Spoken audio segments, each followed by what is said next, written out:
Shri VPP Mustafa, തൃണമൂലിൻ്റെ ഭാഗമാണ് ഇനി മുതൽ PV അൻവർ. പക്ഷേ ഈ MLA സ്ഥാനം ഒഴിഞ്ഞുകൊണ്ട് രാജ്യപ്രഖ്യാപനം നടത്തിയ ശേഷം ഉണ്ടായ വാർത്താ സമ്മേളനത്തിൽ യഥാർത്ഥത്തിൽ CPIMനെ പ്രതിരോധത്തിലാക്കുന്നതും പ്രതിക്കൂട്ടിൽ നിർത്തുന്നതുമായ ചില പരാമർശങ്ങൾ അൻവറുടെ ഭാഗത്തുണ്ടായി. ഒന്ന്, ഈ VD സതീശനെതിരെ 152 കോടി രൂപയുടെ അഴിമതി ആരോപണം നിയമസഭയിൽ ഉന്നയിച്ചത് P ശശി പറഞ്ഞിട്ടാണ് എന്നതാണ് അദ്ദേഹത്തിൻ്റെ ഒന്നാമത്തെ വെളിപ്പെടുത്തൽ. അന്ന് തന്നെ സഭയിൽ VD സതീശൻ മറുപടി പറഞ്ഞപ്പോൾ മുഖ്യമന്ത്രിയും കൂട്ടരും ഇങ്ങനെ അടിസ്ഥാനരഹിതമായ ആരോപണങ്ങൾ ഉന്നയിക്കാൻ അൻവറിനെ കരുവാക്കുന്നു എന്ന് പറഞ്ഞത് താങ്കൾക്ക് ഓർമ്മയുണ്ടാകും.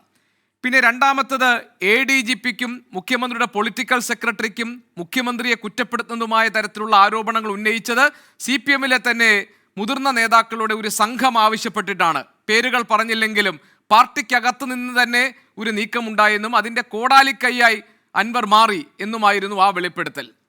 ഇത് രണ്ടും CPIMനെ അലോസരപ്പെടുത്തുന്നതല്ലേ? സ്വന്തം പാളയത്തിൽ നിന്ന് ശത്രുവായി മറുപാളയത്തിലേക്ക് പോകുന്ന ഒരാൾ നടത്തുന്ന വെളിപ്പെടുത്തലാണെങ്കിൽ പോലും അത് ഒരു വലിയ ചർച്ചയ്ക്ക് വഴിമരുന്നിടുന്നതാണല്ലോ. ഇനി അൻവർ ഞങ്ങളോടൊപ്പം ഇല്ല, അൻവറിൻ്റെ കാര്യം ഞങ്ങൾ പണ്ടേ തള്ളിക്കളഞ്ഞതാണ് എന്ന CPM സംസ്ഥാന സെക്രട്ടറിയുടെ മറുപടിയോടുകൂടി ഈ പ്രശ്നം ഇല്ലാതാകുമോ?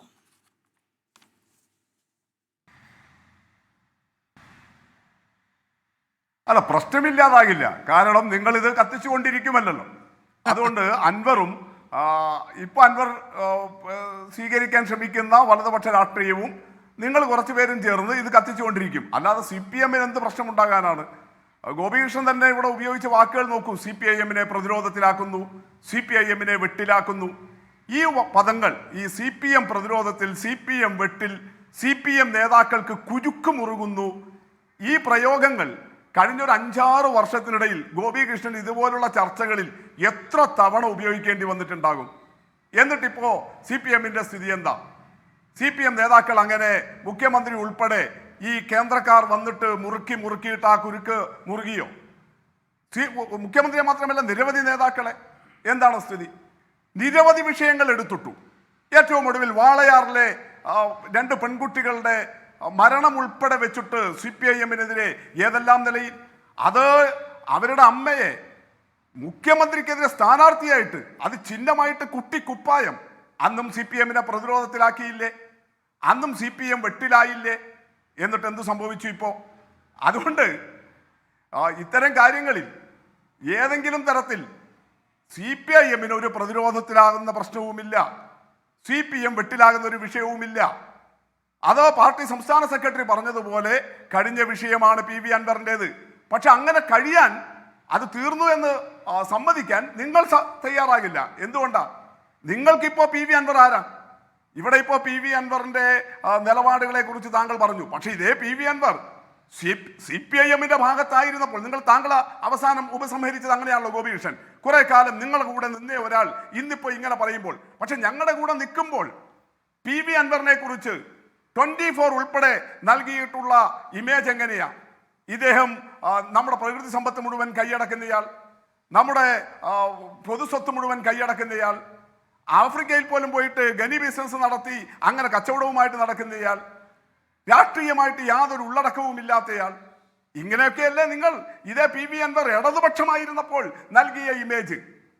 അങ്ങനെ ഒരു PV അൻവർ അദ്ദേഹത്തിൻ്റെതായ സ്വാർത്ഥ താല്പര്യങ്ങൾക്ക് വേണ്ടി ഇടതുപക്ഷം വിട്ടപ്പോൾ ഇന്ന് നടത്തിയ പ്രസ്താവനകൾ ഏതെങ്കിലും തരത്തിൽ നിങ്ങൾക്ക് വിശ്വസിക്കാൻ കഴിയുന്നതാണോ? ഞങ്ങൾക്ക് പോകട്ടെ, CPIM പ്രവർത്തകർ വിടും, മാധ്യമ പ്രവർത്തകർ എന്നുള്ള നിലയിൽ അല്ല, അദ്ദേഹം CPIM വിട്ടതിന് ശേഷം, ഇടതുപക്ഷം വിട്ടതിന് ശേഷം അദ്ദേഹം സ്വീകരിച്ച നിലപാടുകൾ താങ്കൾക്ക് അതിലെന്തെങ്കിലും ഒരു സ്ഥിരതയും അതുപോലെ അതിൽ വിശ്വാസയോഗ്യതയായിട്ടുള്ള എന്തെങ്കിലും ഉണ്ട് എന്ന് തോന്നുന്നുണ്ടോ?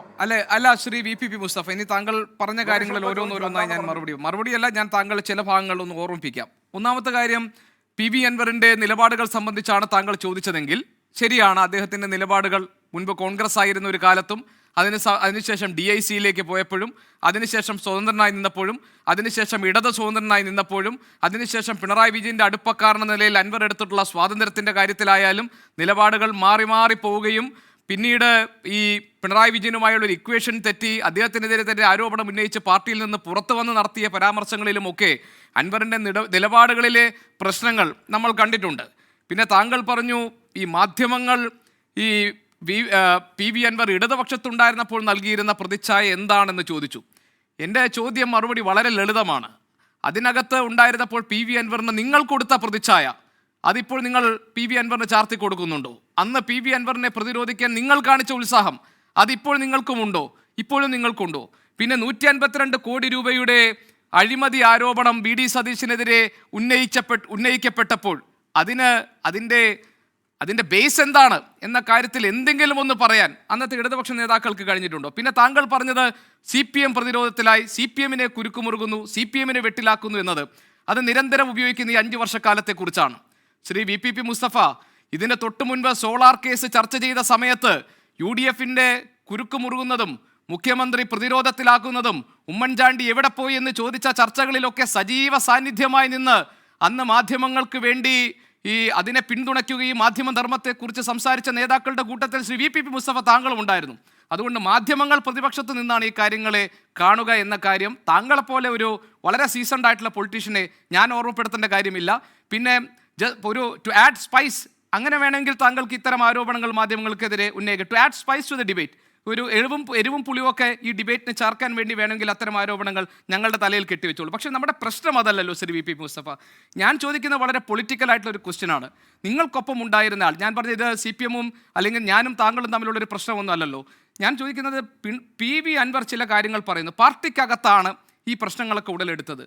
മുഖ്യമന്ത്രിക്കെതിരെ അല്ലെങ്കിൽ ADGP-ക്കെതിരെ അല്ലെങ്കിൽ P ശശിക്കെതിരെ ആ ഒരു നെക്സസ്, അങ്ങനെ ഒരു നെക്സസ് ഉണ്ട്, അത് പൊളിക്കണമെന്ന് പാർട്ടിക്കകത്തെ ചിലർ ആവശ്യപ്പെട്ടതിനെ തുടർന്നാണ് താൻ നീങ്ങിയതെന്ന് PV അൻവർ പറയുമ്പോൾ അതിന് മറുപടി പറയേണ്ട ബാധ്യത CPM-നുണ്ടോ എന്നായിരുന്നു എൻ്റെ ചോദ്യം. അതിലാണ് ഞാൻ താങ്കളിൽ നിന്നൊരു മറുപടി പ്രതീക്ഷിക്കുന്നത്.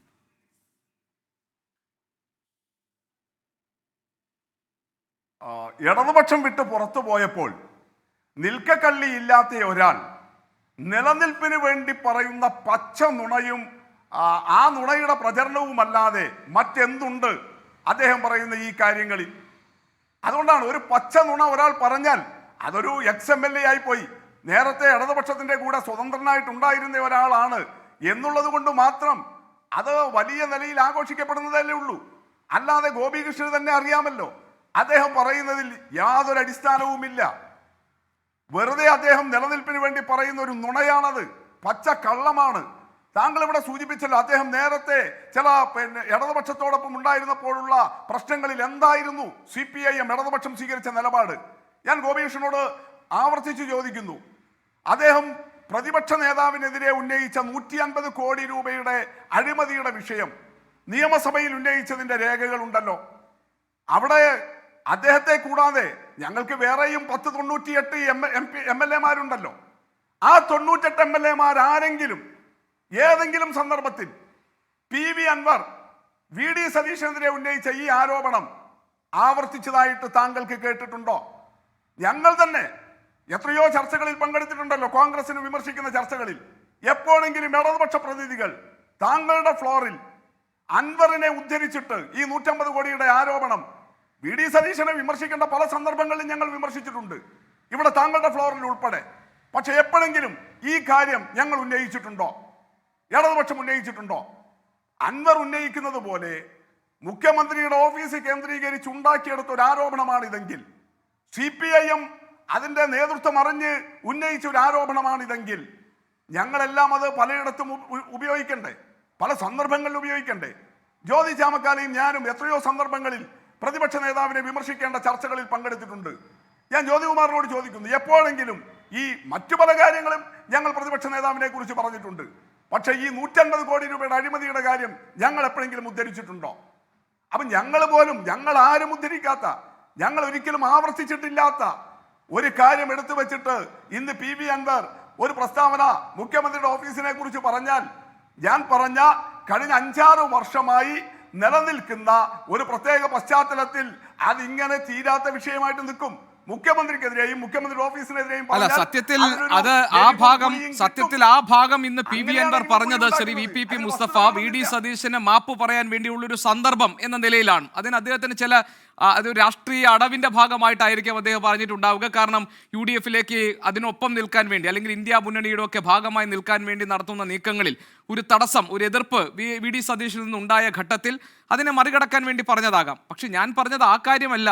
ADGP-ക്കെതിരെ, അതായത് കേരളത്തിലെ ആഭ്യന്തര വകുപ്പുമായി ബന്ധപ്പെട്ട് ഉന്നയിക്കപ്പെട്ട ഗുരുതരമായ ആരോപണങ്ങളിൽ PV Anwar പറയുന്നു, സ്വന്തം ബോധ്യത്തെക്കാൾ അത് പാർട്ടിക്കകത്ത് തന്നെ ചില മുതിർന്ന നേതാക്കളുടെ താല്പര്യം കൊണ്ടുകൂടിയാണ് താൻ അത്തരം ആരോപണങ്ങൾ ഉന്നയിച്ചത് എന്നാണ്.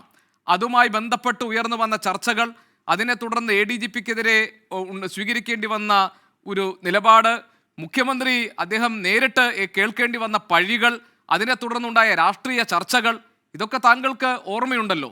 അതിനൊക്കെ പിന്നിൽ പാർട്ടിയിലെ തന്നെ ഒരു വിഭാഗം നേതാക്കൾ ഇൻസ്റ്റിഗേറ്റ് ചെയ്തു എന്നല്ലേ ഇന്ന് PV Anwar പറഞ്ഞത്. അതിനൊരു ഗുരുതര സ്വഭാവമുണ്ടല്ലോ.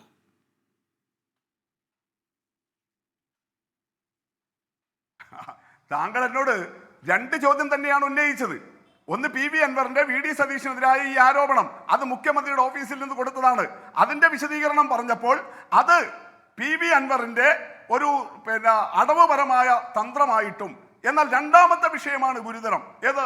CPIM-ന്റെ ചില നേതാക്കൾ ഞങ്ങൾക്കെന്തോ പാർട്ടി വേദികളിൽ പറയാൻ പറ്റാത്തത് കൊണ്ട്, CPIM-ന്റെ നേതാക്കൾക്ക് പാർട്ടി വേദികളിൽ പറയാൻ പറ്റാത്തത് കൊണ്ട് ഒരു കരവാളായിട്ട് അല്ലെങ്കിൽ ഒരു ഉടവാളായിട്ട് PV Anwarനെ ഉപയോഗിച്ചിരിക്കുന്നു എന്നാണ് അദ്ദേഹം പറയുന്നത്. ഇതിൽ പരം പുതിയ തമാശ ഇനി ഏപ്രിൽ 1-നെ വരുള്ളൂ. 2025 പറന്നതല്ലേ ഉള്ളൂ. PV Anwarൽ നിന്ന് ഇങ്ങനെ ഒരു തമാശ ഇനി ഏപ്രിൽ 1-ന് നമുക്ക് കേൾക്കാം. എന്റെ ഗോപീഷം, മറ്റേത് വീണ് പോയപ്പോൾ പിന്നെ ഇതിൽ കിടന്നിട്ട് ഇതെന്തോ മഹാഗുരുതരമായ സംഗതിയല്ലേ എന്ന് ചോദിക്കുന്നതിൽ CPIM-ന്റെ സംഘടനാ സംവിധാനത്തെക്കുറിച്ചും അതിന്റെ നേതാക്കളെ കുറിച്ചും ബോധ്യമുള്ള ആളുകൾക്ക് അങ്ങനെ വിശ്വസിക്കാൻ കഴിയുമോ? ഏത് CPIM നേതാവാണ് അൻവറിനെ പോലെ ഒരാളെ ഇത്തരം ഒരു ആവശ്യത്തിന് വേണ്ടി ഉപയോഗിക്കുക? നിങ്ങൾ പറ. താങ്കൾ തന്നെ അൻവറിന്റെ ഒരു ഹിസ്റ്ററി പറഞ്ഞു. കോൺഗ്രസിൽ നിന്ന് തുടങ്ങി DIC-യിലൂടെ ഇടതുപക്ഷത്തെത്തി, ഇടതുപക്ഷം വിട്ടതിന് ശേഷം പിന്നെ ഈ 3 മാസം കൊണ്ട് ഇനി ഇന്ത്യയിൽ ഏത് പാർട്ടിക്കാരെ അദ്ദേഹം ബന്ധപ്പെടാൻ ബാക്കിയുള്ളത്? ഏറ്റവും ഒടുവിൽ ചെന്നെത്തി നിൽക്കുന്നതാണ് വെസ്റ്റ് ബംഗാളിലെ തൃണമൂൽ കോൺഗ്രസിൽ. അപ്പൊ അങ്ങനെ ഒരാൾ ഈ 3-4 മാസമായില്ല അദ്ദേഹം ഈ ആരോപണങ്ങൾ ഉന്നയിക്കാൻ തുടങ്ങിയിട്ട്, മുഖ്യമന്ത്രിക്കെതിരെ, മുഖ്യമന്ത്രിയുടെ മകൾക്കെതിരെ, പാർട്ടിക്കെതിരെ, പാർട്ടി നേതാക്കൾക്കെതിരെ. ചേലക്കരയിൽ അദ്ദേഹത്തിന്റെ സ്വന്തം സ്ഥാനാർത്ഥി, അതിനുവേണ്ടി എത്ര യോഗങ്ങളിൽ അദ്ദേഹം പ്രസംഗിച്ചു. അവിടെയും പറഞ്ഞതെന്താ? ഇത് പിണറായിക്ക് കൊടുക്കുന്ന ഷോക്ക്. പിണറായിസത്തെ ഞാനിതാ ഇവിടെ അവസാനിപ്പിക്കുമെന്ന്. അതെ, ഞാൻ ആ ഭാഗത്തേക്ക് വരാം. പിണറായിസത്തെ താഴെ ഇറക്കുക മാത്രമാണ് തന്റെ ഏക അജണ്ട എന്ന് PV Anwar ഇന്നും പറഞ്ഞിട്ടുണ്ട്. പക്ഷേ അതിനോടൊപ്പം തന്നെ തുല്യ പ്രാധാന്യത്തിൽ ചർച്ച ചെയ്യേണ്ട ഒരു വിഷയം എന്ന നിലയിലാണ് ശ്രീ VPP മുസ്തഫ മറ്റ് 2 വിഷയങ്ങളിലേക്ക് ഞാൻ താങ്കളുടെ ശ്രദ്ധ ക്ഷണിച്ചത്.